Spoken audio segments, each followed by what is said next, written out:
Police in the city looking for the man behind an unprovoked attack on a woman on the Upper East Side. It happened on Park Avenue just over 2 weeks ago and was caught on camera. Police say the man just walked up to the woman, hit her in the head with something, and took off. The victim suffered a cut to her forehead but was otherwise okay. Anyone who recognizes this suspect is asked to call police. New this morning, police say a man riding a bicycle is snatching cell phones out of women's hands in Manhattan. Investigators say he struck at least 5 times, each time approaching the women from behind, then grabbing their phone and riding away. The latest thefts happened last Sunday when police say he stole cell phones from 2 women. Surveillance video shows he's riding on a bicycle with a red Grubhub bag attached.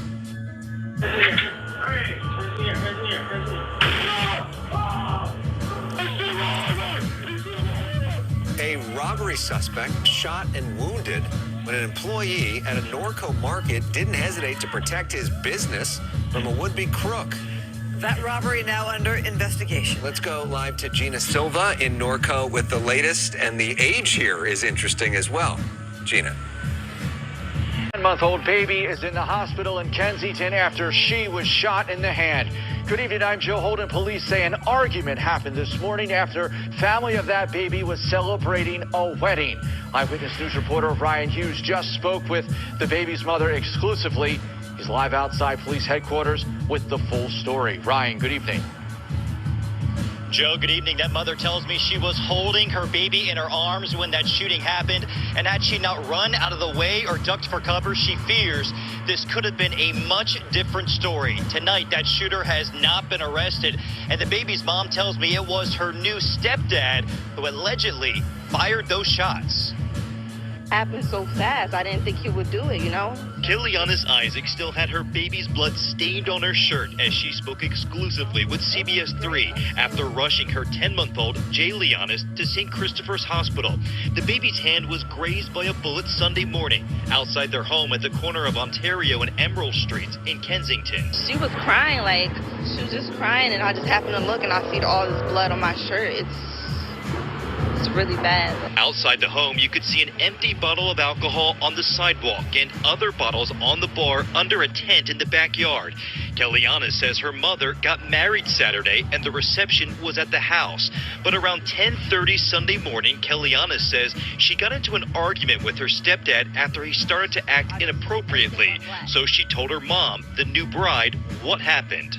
She went downstairs and confronted him about it, and that's when he just went crazy. During that verbal argument, things escalated, and one of the individuals retrieved a handgun and started firing at several individuals here. Surveillance video obtained by CBS 3 shows Kilianis outside with the baby in her arms. Then she starts to run and hides behind a car. Police say 4 shots were fired.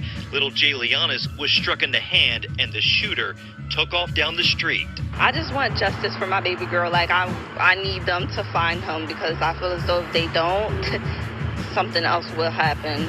Exclusive. Police are looking for suspects who stole a motorcycle in East Williamsburg, Brooklyn. They're also accused of beating up the owner of the bike once he found them a few blocks away. CBS 2's Alice Gaynor spoke with the victim.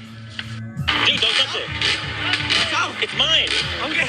No. Stephen Herbert says during this altercation over his motorcycle, his nose was broken. I was on the ground. I think both of them were kicking me or punching me. And I was just hoping they would leave without, doing more damage to me. Last month, Herbert purchased this Honda Metropolitan scooter, classified as a motorcycle in New York, on a Friday. By Monday, it was stolen in front of his building.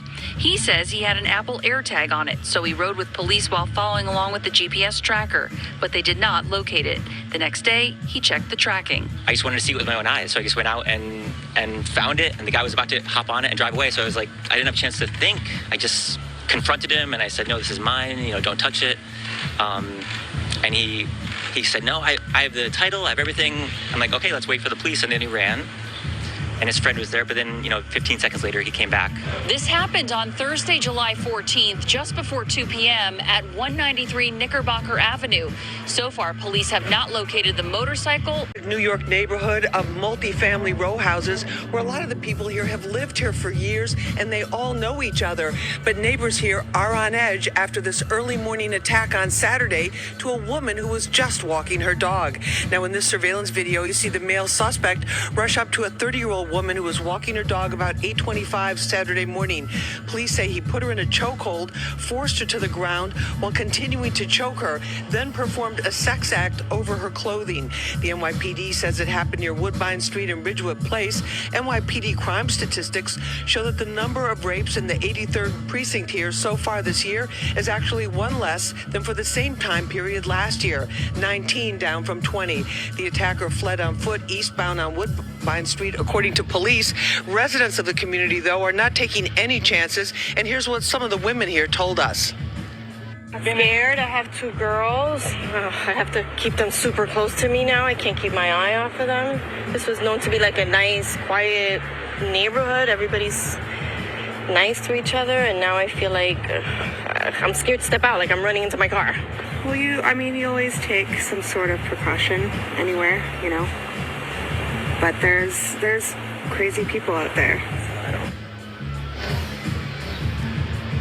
Now, the victim suffered injuries to her face and her neck. She was hospitalized, but is expected to recover. We have to tell you that 2 witnesses here told us that they saw the suspect following her for more than a block in this community. Now, the Brooklyn Special Victims Unit is investigating. Hello, I'm Sean Stryker. Welcome to those of you watching on WJZ and streaming on CBS News Baltimore tonight. We begin with a developing story. Right now, police are searching for the man who carjacked an Amazon delivery driver and then ran her over. She has severe injuries and remains hospitalized at this hour. WJZ investigator Mike Helgren is live at police headquarters. He spoke to the victim's family. Mike. They are heartbroken, Sean, and she is scheduled to have a surgery in the morning. Now, she took this as a second job to help support her family, but she's dealing with the physical and emotional trauma of what happened. It's terrifying. I mean, it's beyond just a carjacking. It's attempted murder. Tiffany Nicolette is still in shock over what happened to her sister this weekend in the quiet Wyman Park neighborhood, not far from Johns Hopkins University. And it was a complete disregard for human life. And it's terrible to think about. It's terrible to think about. I'm thankful that I didn't lose my sister, but her life will be forever changed. She was hit by a vehicle. Either get a medical this way. Just after 4 Saturday morning, the single mom was delivering packages for Amazon. She took her keys and phone, but left her black Nissan Rogue running with the flashers on. Someone got in the SUV, drove off, then realized the key fob was not inside. The suspect immediately turned around and ran over the delivery driver at 35 miles an hour, knocking her over the hood, causing severe injuries before confronting her. He mowed her down with her own vehicle, and to be that heartless and callous and just get out and called her names and ripped the key off her belt and just left her. This weekend has been a violent one in Baltimore. At least 13 people have been shot in the city since Friday, and there have been 5 homicides. Stay aware, be vigilant about your surroundings. Don't think that it can't happen to you, because it can. Right now, Tiffany's sister remains in the hospital, and the person who stole her SUV remains on the loose. She has is in critical condition after being shot outside a restaurant in Bed-Stuy, Brooklyn. Police say it began last night inside a McDonald's on Fulton Street with an argument between the worker and a female customer. The woman's 20-year-old son later allegedly confronted the worker outside the restaurant and shot him in the face. The worker was taken to Brookdale Hospital. Police have arrested the 20-year-old suspect. There is no word yet on any possible charges. We begin with the breaking news in Queens, where the body of a 14-year-old boy was discovered in a driveway. The boy had been reported missing yesterday. CBS 2's Dave Carlin in Queens now with what we know about this investigation. Dave? Here in Arvern, Maurice and Christine, and there was a nighttime drive-by shooting. In fact, one of the bullet holes right here. For about 10 hours, one of the young victims was missing until his body was found around the corner in a driveway. A 14-year-old boy was found shot dead in the driveway of this house in Arvern Tuesday morning. Investigators say the boy may have been here overnight with his lifeless body face down and partly concealed by the parked minivan. Police suspect he was one of 2 victims of a drive-by shooting right around the corner around 9:30 p.m. Monday, while out in front of this home that is now left with bullet holes in the fence, door, and window. This is Beach 68th Street. The boy would have rounded the corner to the home on Beach 67th, and his body might have been difficult to notice in the dark, but when the sun came up, the body was spotted by the homeowner, who asked we not show her face. And I came home at 7 and I pulled up with my grandchildren in the car. He was hanging out from behind the car. And you called 911? Of course I did. Police had been called to the area the night before for the shooting that wounded an 18-year-old who is in the hospital. The 14-year-old, believed to be shot at the same time, could not be found. And a woman who described herself as his foster mother told witnesses she had been out all night looking for him. She just happened to come here. And what did she say? Oh my God, that's my son. She said he was not a troublesome kid. At the home struck by the bullets, the couple inside said they feel for the family of the boy killed and realized they came very close to injury or death.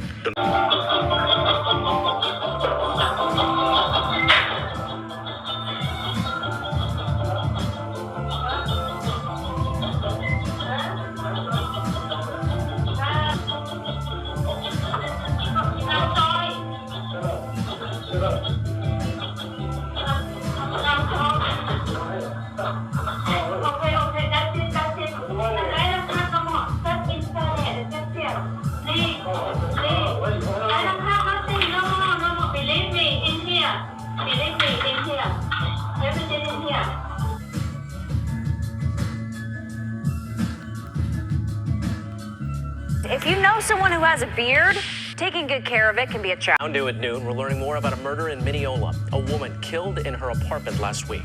She also worked at the apartment complex. Now, police are revealing more about her and the boyfriend they say killed her. Long Island reporter Shantae Lands has new information. Michelle and Mike, police have released the name of that employee of this luxury apartment building that was found shot to death in her 5th floor apartment. They say she was 39-year-old Maribel Estevez, and she was killed by her own boyfriend. I want to get you straight to a photo of 55-year-old Mark Small. That is who police say killed her. He's from Elmont. They say he owned Grotto Restaurant in Rockville Center before it recently closed. Estevez was last seen leaving work on Thursday night and entering her apartment on the night of July 28th. On Saturday, when officers arrived for a wellness check, they found her dead in her bedroom with multiple gunshot wounds. Investigators say Small and Estevez were dating for 2 years. They say their relationship was described by family and friends as tumultuous. Police say she recently confided in her friends and family that she wanted to leave him and move back to Tampa to work for her company. Detectives used building surveillance video and key fobs to determine that Small entered the building and her apartment on the night she was last seen alive. Police say after the shooting, Small took her dog and car. Mark drove to the Long Island Expressway, started traveling westbound. At approximately exit 37, he was involved in a motor vehicle accident with a box van. While he was waiting for police arrival, Mark looked to exit the vehicle. As he exited the vehicle, the dog jumped out. Boys in this video from Williamsburg, police say they punched a 6-year-old girl in the chest and then stole her scooter. Now they are wanted by officers. News 4's Erica Byfield is live in Williamsburg, where she spoke to neighbors about this crime. Erica, what goes through my mind is, why would somebody do something like this? Jen, we heard so many neighbors asking us that same question today. Police are telling us that that little girl is going to be okay. But again, as you mentioned there, Jen, so many people are asking why anybody would steal from a child. What is going on with the world? I mean, how could you stoop so low? Police say that this trio did on the corner of Throop Avenue and Bartlett Street in Brooklyn last week. I'm speechless because 6 years old? This is an angle of video that you'll only see on News 4. You see a guy on a bike. His buddies come up behind him. This is Thursday, July 28th, around 5:50 in the afternoon.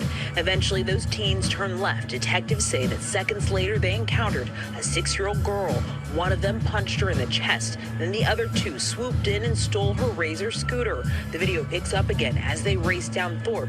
One guy has the scooter in his hands. I think it's crazy how a little girl came and riding a scooter, like just to have fun. But it's crazy how troublemakers just want to start that for no reason. I feel like it's sad. It's crazy. Detectives. It's 4:36 right now and new this morning. A shooting in the middle of the street in Queens. Video shows two gunmen opened fire on a 17-year-old on 118th Avenue in Jamaica. It happened yesterday around 5 in the afternoon. The teen runs away across the street. Investigators say he was hit in the leg and taken to the hospital with non-life-threatening injuries. One bullet also hit a parked car. Police are still searching for the suspects. Rudy Giuliani's lawyer says the former... After police found a woman dead inside a house on the west side. News 4 Jax reporter Aaron Ferrara is live outside the Duval County Jail. And Aaron, this all started with a wellness check. Police were called to a house in the Settlers Landing area on Monday after getting some calls about a suicidal person. When they got there, they found a 74-year-old woman dead inside that house. Investigators say the body was in an advanced stage of decomposition. A witness told police that the suicidal person had left that area. They found Tammy Spruell during a traffic stop. Police took her in for questioning about the dead woman inside that house. Spruell was arrested after that interview and charged with second-degree murder. Spruell is here at the Duval County Jail being held without bond. She's expected back inside a courtroom on August 31st. Reporting live, I'm Aaron. News in Brooklyn. An investigation is underway after a man was found dead in a trash compactor chute. Jim Smith is over the scene in Chopper 2. Jim. Police are investigating a situation in Brooklyn. It was around 4 o'clock this morning. Calls came in for reports of a person in a trash compactor in the building along Gates Avenue. This is near the intersection of Gates and Marcus Garvey Boulevard. What we understand is that a man in his 50s was found in the trash compactor. He was pronounced dead. Police are on the scene investigating the situation. At this point, there are no indications of criminality. Again, a man in his 50s found dead in a trash compactor in a building along Gates Avenue near Marcus Garvey Boulevard. An investigation is still underway. Jim Smith, CBS News, New York. Thank you, Jim. The OnlyFans model accused of killing her boyfriend, beating him in an elevator weeks before the murder. Surveillance video from February shows Courtney Clinny beating her boyfriend, Christian Obumseli, in the elevator of their Miami apartment building. He was stabbed to death in April. She was still in the apartment when police arrived. Clinny's lawyer says she acted in self-defense when she killed her boyfriend. But today, investigators say Clinny was the aggressor. She now faces a second-degree murder charge. All the necessary steps are being taken as we speak for her return to Miami to be held accountable for this murder. Clinny was arrested yesterday in Hawaii.